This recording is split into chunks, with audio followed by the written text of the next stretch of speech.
Hello my darlings, and welcome back to my channel. For those of you who are new here, my name is Miranda and I am the Enchantress of Avalon. So today's video is going to be coming out on April 1st, and April 1st was in ancient Roman times the festival of Veneralia, which is a festival devoted to Venus. So given how much I love Venus and Aphrodite, I thought it was a perfect time to do another video on Aphrodite. And in particular, in the spring feeling of everything, I decided I wanted to discuss Aphrodite and Adonis, who was, by many standards, said to be her greatest lover. And I'm going to start from the beginning of their story and just work my way through. Of course, there are variations. It is Greek mythology, so there are tons of variations. But without further ado, let's take a few minutes to explore the love story of Aphrodite and Adonis. So, it all begins actually with the conception of Adonis, which is a very messed up story. Basically, there was this woman named Mira, who was a princess, at least she's usually described as a princess, and her parents touted endlessly over her beauty, and even went as far as to compare her to Aphrodite. This never ends well. Comparing your beauty to that of a goddess, or comparing your child's beauty to that of a goddess, never ends well. I don't know why people do this in myths. I don't know why people would try and do this today, but it does not end well. So, of course, she gets very, very angry. Aphrodite gets very angry that these humans have the gall to say their daughter is more beautiful than her. She's the goddess of love and beauty, and you have the audacity to say that your daughter is more beautiful than her. So, Aphrodite makes the poor choice to punish the girl for what her parents did. But she also did punish the father. So she uses her magic and her, wiles to enchant this young girl, Mira, to lust after her own father. And this also ends up with the conception of Adonis. So yeah, Adonis was an incestuous conception between a father and a daughter. Yeah, this, like I said, it is a twisted story. Probably should have put a warning ahead, but yeah, it's a very twisted story. And when the father realizes that his daughter was the one he had bedded because she had tricked him, usually like dressing up as a handmaiden, and it was a whole thing. She tricks him and she does conceive a son. When he finds out it was his own daughter that he had slept with, he is disgusted and seeks to kill his daughter.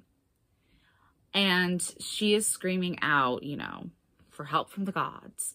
And they turn her into the myrrh tree, which is how the myrrh tree is sacred to Aphrodite. This is actually the origin of that association for her.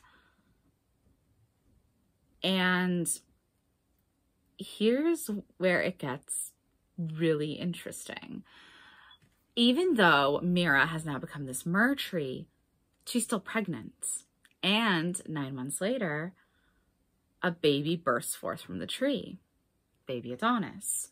And Aphrodite is there and takes Adonis from the tree and gives him to Persephone in the underworld to raise, because Aphrodite didn't have the heart to kill this very, very beautiful baby. So she decides, okay, I'm going to call on Persephone and give him to Persephone, and Persephone can raise him into adulthood, essentially becoming a foster mother. So that agreement is struck, and Persephone does raise Adonis up into manhood. And when Aphrodite sees Adonis again as a fully grown man, she falls in love with him, and he with her. But Persephone has also become very enamored with this youth she has helped raise. Now, in some versions, it does make it seem like Persephone is sexually attracted to Adonis, even though she had raised him as a son. But in other versions, it's more of like that maternal protection. She is enamored with him and loves him as a son figure. I will leave that up to your own interpretation of why they're actually arguing over him. I personally myself, though, like the interpretation of Persephone as like the protective mother, and, you know, this is where the argument takes place. And so, once again, Zeus has to step into a situation where two deities are arguing over this person and where this person should be spending time. Persephone wants him in the underworld. Aphrodite wants Adonis with her, obviously, because she's in love with him. And in a beautiful mirror of Persephone's own earlier tale, Adonis is splitting his time between Persephone and Aphrodite. But instead of cutting it in half, Zeus states that Adonis will spend a third of the year with Persephone and a third with Aphrodite. The final third of the year, Adonis gets to choose whom he'd like to spend his time with. And he chooses to spend his time with Aphrodite. And again, if we look at it as this Persephone is his mother figure and Aphrodite is the one he's in love with, this can be seen as just a man's evolution, growing up, no longer needing to be protected by his mother so much, wanting to go out on his own and find a wife and living with her while still also spending time with his mother. I personally do love that interpretation, but if you prefer the interpretation of two goddesses fighting over this man they're both in love with, also a perfectly valid interpretation of the story. You know, these are ancient myths and we have many, many, many tellings of them. And for quite a time, this continues on rather happily for Adonis and Aphrodite. They are absolutely madly in love with one another. But this isn't to remain so in the long haul. And it's not because Adonis is mortal or anything. Well, he is mortal, that does come into play, but rather it's not because he grows old.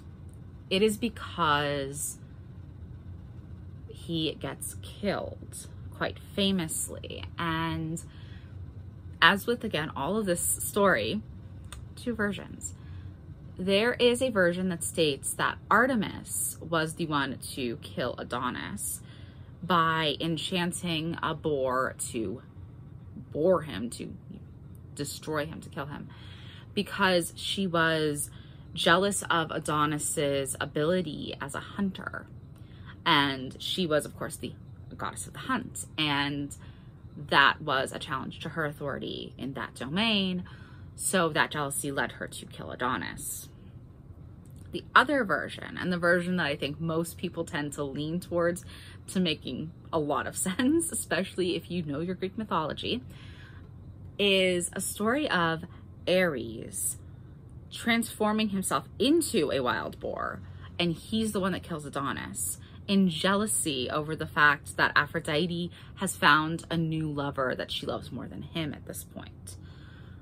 And I think that makes a lot of sense. That's the version I usually go with, is that Ares got really jealous and really pissed off and could not perceive of a world where Aphrodite didn't love him most of all of her lovers. So he decided he had to kill the lover she loved more than him.